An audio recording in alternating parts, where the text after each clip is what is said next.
This is the Retirement Bullpen with Richard Warner. The team at Warner Financial Solutions want to help you feel confident about your retirement, no matter where you stand. Get more at warnerfinancialsolutions.com. Now, the Retirement Bullpen. Well, hey there. Thank you so much for finding the Retirement Bullpen Podcast. I say finding. Richard Warner is with me right now. My name is Jeff Miles and Richard of warnerfinancialsolutions.com. But I say finding the podcast because this is a brand new show, Richard, that we're doing, and we're wanting to help people when it comes to retirement. I know that there's probably so many questions, which we hope to get to all of those kinds of questions throughout the different episodes that we have for this podcast. But Richard, I wanted to get to know a little bit more about you, kind of how you ended up in retirement planning in the financial industries. You know, what was life growing up like for you, and what do you do in your spare time? So different things like that. But I'll just kind of start with, how long have you been in business with Warner Financial Solutions? We started back in 2012. And yeah, this is our first podcast. So I'm kind of excited about this too, Jeff. Never done anything quite like this before. Hopefully this does get some, help some people out with some information. But yeah, we started in 2012. We've really had a focus for the last almost 12 years now. Later this year, it'll be 12 years of helping folks as they are nearing retirement, just make that transition, step over that threshold and create some predictability in retirement, because the last thing anybody wants to do is wake up at 80 years old and I got to go back to work because I'm out of money. Right. Nobody wants that to happen. So I got into this. I've always had an interest in money. I mean, a lot of people are interested in money. Sure. Helping people has always been a passion of mine. That's why I coach baseball. I love helping kids develop skills, not necessarily all about baseball, but just becoming better young men, more productive people in society. Yeah. You see less and less of that anymore. It just seems like is a focus on maybe too many other things. I won't go too far down that road, but that's what got me into baseball. That's what got me into what I do now. And the two kind of go hand in hand. They really do. There's a lot of failure in baseball. There's a lot of failure in investing. There's a lot of failure in saving for retirement. Mm-hmm. The market's been volatile lately, as we've seen, and people feel like they're failing when they get a statement and, I lost $5,000. I lost $10,000. I lost $50,000, whatever the number may be. Obviously, it's the more you have, the bigger effect you'll see from it. Sure. So, but it's really all about an interest in money and interest in helping people, Jeff, is where it got started. I want to get to the coaching of baseball here for just a second, because I've done a lot of the same with my son and coached a few of his baseball teams. And one of the biggest things that I've noticed, and I'm sure you've noticed this as well, is that these days people, when they're raising their kids, and I'm not trying to attack any parents out there, but you know what I'm talking about when it comes to work ethic, when it comes to just life skills. Because when I was coaching my son's baseball team, I felt like that as much as I was teaching skills for on the field, I was teaching life skills for off the field just as much. Mm-hmm. You know, again, that work ethic, things as simple as respect. Mm-hmm. You know, respecting authority, for example. Yep. These things play into everything that we're talking about when it comes to, again, retirement planning. Yes. And I know that a lot of people may not necessarily have the same work ethic that you have when it comes to looking at someone's plan and what it is that's going to go into that. I can already tell that as a baseball coach, as someone who's working, especially with kids, there's so much detail that goes into that. Yes. These are not necessarily kids that know how to throw a 97-mile-an-hour fastball. No. Wish we had a few of those. They may not know that, or they may not have a 110 exit velo from their bat, but they're needing someone to be detailed with their retirement planning. Do you find that is something that people are having less and less of as we kind of are going through, the future years of society? Yeah. Yeah, it's funny you mentioned that. It made me think of a few conversations I've had over the years of people commenting this comment, and it relates to the coaching as well, is, I've worked hard in retirement or through my life. I'm retired now. I deserve this and this and this. The problem is those people, and I'm not going to use names and examples, obviously. Right. Yeah, they may have worked hard at their jobs, but they don't have anything. Yeah. and they haven't disciplined themselves. They haven't had the work ethic, and and I'm sorry, but it's not there. It's not just about putting in your time. And I see the same thing at times on the baseball field. I have kids, well, I'm a senior. I should be the varsity starter because I'm a senior. I've put in my time. And I'm sorry, it doesn't work that way. It doesn't work that way in life.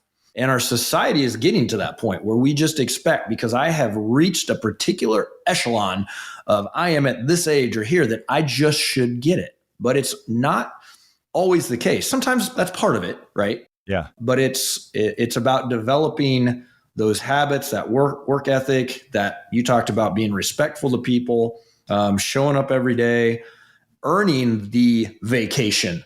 You earned that while you worked through your life. And hopefully you took some along the way as well. But we got to be disciplined in particular areas of our life. And I run into people that, quite frankly, they just aren't. And I'm seeing more and more of that in our youth, because that's transitioning to them. So it's one of the things we try to instill on the baseball field as well. Yeah, that's one of the things is, especially with the youth, is that, unfortunately, they're not, and a lot of people may think that it's crazy that we say this now, but when you look at the youth, this is where you develop the habits that will continue with you all the way through retirement, and what it's going to look like when you get to retirement. Yeah. Because, I used to tell my son this all the time. He totally gets it now. And I've said, hey, man, just getting to the baseball field is not enough. You're going to have to put in the work. You're going to have to do the drills. You're going to have to do it when you don't want to. You're going to have to do it when it sucks. Yep. And it's really interesting, because one of the biggest things that I coach my kids on is, you got to learn how to love the suck part. You got to learn how to embrace the part when it's no fun, when it doesn't feel like, this is what I signed up for. Yep. Unfortunately, life is the same way. And yeah, you may have had that great job for all these years, but just because you worked hard, and I know people are going to think, well, that's not right. Well, unfortunately, it just is. But just because you work hard doesn't mean you deserve something down the road if you haven't planned and prepared for that. You're exactly right. You are exactly right. And sometimes it's bad luck. Some people, have some bad things happen to them. And True. I run into that a lot, but I've seen some people that have some bad stuff happen to them, and they work their tail off to work through it. And you know what? Those stories are inspiring. Yes. The stories of someone who has hit that hard time or that bump in the road, or something where, everything was just completely taken away, or everything just got kind of wiped off the map in their financial world, whatever it may be. And for them to return or kind of rebound from that is really exciting to see. And I think it should inspire other people. I'd love, and I'm sure we'll have some of those stories through this podcast in different episodes that are coming. We call it the Retirement Bullpen. So what exactly does that mean? Well, I kind of look at it from this way, Richard.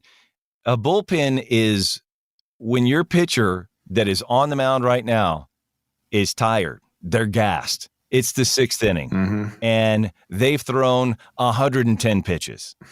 It's time to go to the bullpen, and it's time to get someone fresh that's got maybe a different presentation to get you through the next 3 innings so that you can set yourself up for the win.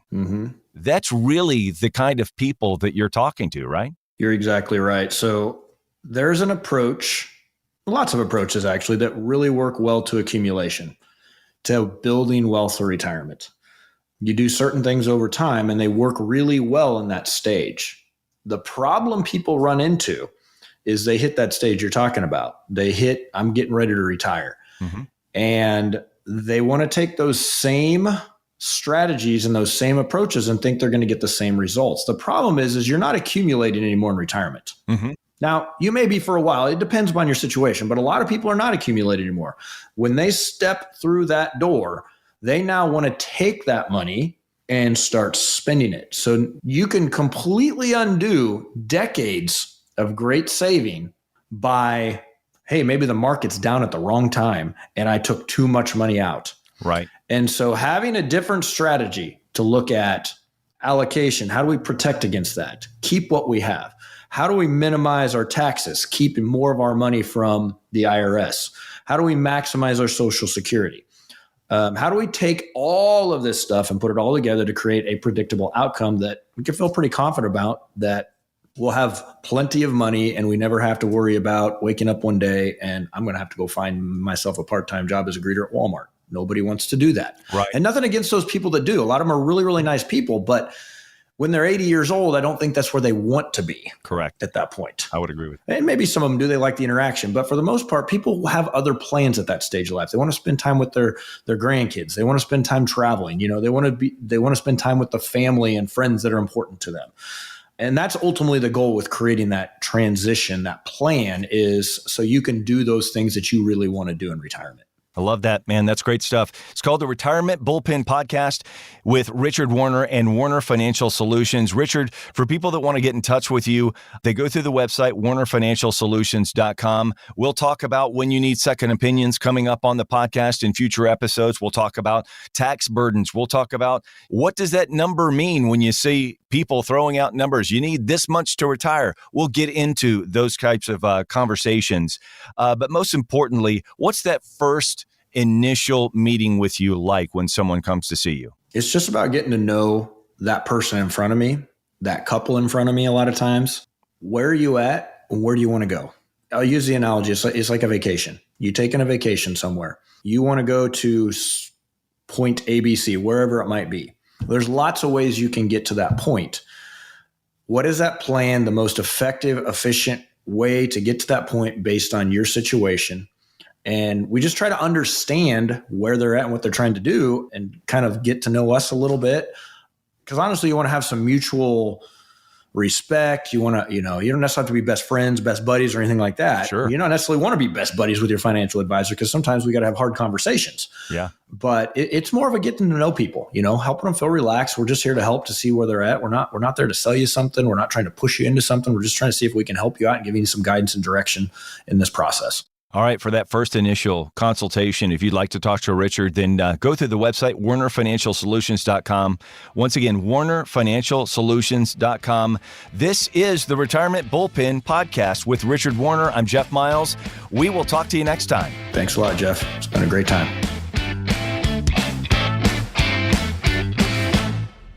Insurance products are offered through the insurance business Warner Financial. Warner Financial is also an investment advisory practice that offers products and services through Impact Partnership Wealth, LLC, IPW, a registered investment advisor. IPW does not offer insurance products. The insurance products offered by Warner Financial are not subject to investment advisor requirements. NPN number 7617022. Investing involves risk, including the potential loss of principal. Any references to protection, safety, or lifetime income generally refer to fixed insurance products, never securities or investments. Insurance guarantees are backed by the financial strength and claims-paying abilities of the issuing carrier. This podcast is intended for informational purposes only. It is not intended to be used as the sole basis for financial decisions, nor should it be considered as advice designed to meet the particular needs of an individual situation. Warner Financial is not permitted to offer, and no statement made during this show shall constitute tax or legal advice. Our firm is not affiliated with or endorsed by the U.S. government or any governmental agency. The information and opinions contained herein provided by third parties have been obtained from sources believed to be reliable, but accuracy and completeness cannot be guaranteed by Warner Financial.